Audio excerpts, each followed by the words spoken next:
भारत और न्यूजीलैंड के बीच में दूसरा मैच भाई साहब हम हार चुके हैं।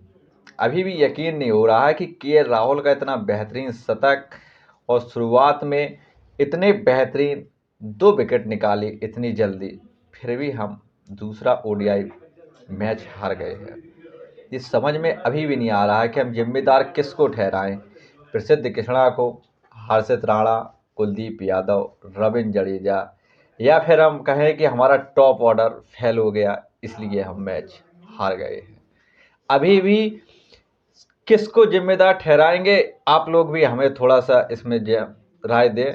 लेकिन हमने बल्लेबाजी की, संघर्ष किया, लेकिन हम 200 तक नहीं पहुंच रहे थे। हम 200 पौने 300 के आसपास पहुंच गए। उसके बाद में फिर भी हमने प्रयास किया कि आखिरकार अच्छी शुरुआत की गेंदबाजी में भी। हर्षित राणा, प्रसिद्ध कृष्णा दोनों ने एक एक विकेट निकाले, लेकिन मोहम्मद सिराज को विकेट नहीं मिला। लेकिन उन्होंने दबाव बनाने का पूरा प्रयास किया और उसके साथ साथ कहीं ना कहीं आकर के वो दबाव हर्षित राणा का फायदा कर गया, क्योंकि जब एक एंड से दबाव होता है तो दूसरे एंड से बहुत बढ़िया गेंदबाज को फायदा मिलता है, और वही हुआ। लेकिन मोहम्मद सिराज को एक भी विकेट नहीं मिला। आखिरकार हमने इतनी खराब फील्डिंग क्यों की, ये कब सुधार आएगा? इतनी खराब फील्डिंग इस सबसे बड़ा मैच का मुद्दा रहता है। चाहे रविंद्र जडेजा को आप देख लें, प्रसिद्ध कृष्णा को देख लें, रोहित शर्मा का कैच जरूर वो असंभव था, लेकिन उसको बनाया जा सकता था अगर कोई वहाँ पर नया युवा फील्डर होता, प्लेयर होता। लेकिन अब जिम्मेदार किसे ठहराएं? फिर एक बार सवाल आता है कि राहुल यहीं पर अगर कैप्टन होते तो क्या इस तरीके की हार को बदलने में, जीत में माहिर हैं?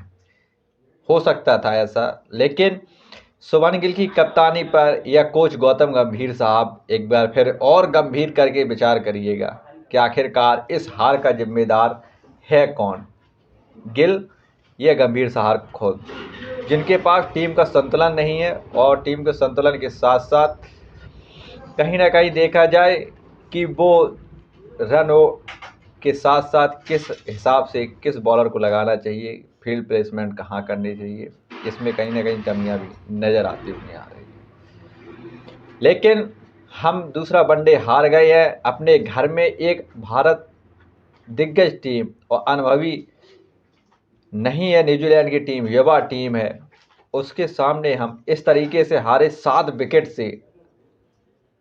ये समझ में नहीं आ रहा है कि आखिरकार गलतियां हुई कहाँ से हैं। खोजिए गंभीर साहब और कप्तान गिल साहब। ये बहुत बड़ी बात है कि यहाँ पर क्लीन स्वीप होना चाहिए न्यूजीलैंड का। वहाँ पर आप इतनी बुरी तरीके से हार रहे हैं 7 विकेट से। हमने भी हराया था न्यूजीलैंड को मात्र 4 विकेट से। वहाँ पर आखिरी क्षणों तक संघर्ष किया था न्यूजीलैंड की टीम ने और हमको जीतने में पसीने छुड़ा दिए थे, लेकिन उल्टा उसका उन्होंने जवाब दिया और हमको 7 विकेट से हराया। उन्होंने भी टॉस जीता, पहले फील्डिंग का निर्णय किया, हमने भी टॉस जीता था, फील्डिंग का निर्णय किया था। लेकिन हमारी बल्लेबाजी विराट कोहली के और श्रेयस अय्यर के आउट होने के बाद में ऐसी लग रही थी कि हर्षित राणा अगर नहीं मारते तो हम कहीं ना कहीं मैच से बाहर चले गए थे। राहुल का शतक जरूर आया, उस टाइम पर आया कि राहुल इतने दबाव में थे, फिर भी उनकी इतनी अच्छी बल्लेबाजी देखने को मिली। लेकिन और कोई बल्लेबाज शतक में तब्दील क्यों नहीं कर पाया? कप्तान गिल साहब कब अपनी जिम्मेदारी उठाएंगे? मात्र अपना कोटा बचाने के लिए, कप्तानी बचाने के लिए, बस केवल इसके लिए गिल साहब पारी खेल रहे हैं। आखिर उसको शतक में तब्दील क्यों नहीं किया?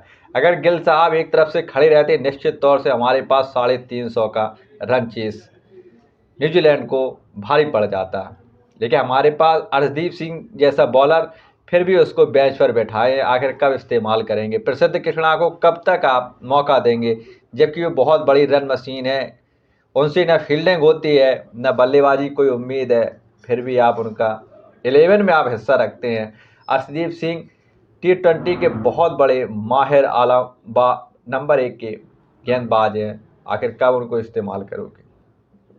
प्रसिद्ध कृष्णा ने पहले मैच में भी कोई खास गेंदबाजी नहीं की थी, लेकिन फिर भी गंभीर साहब पुनः सोचिए और अगले मैच में वो तैयारी करके आइए जिसको न्यूजीलैंड का अंदाज़ा ना हो।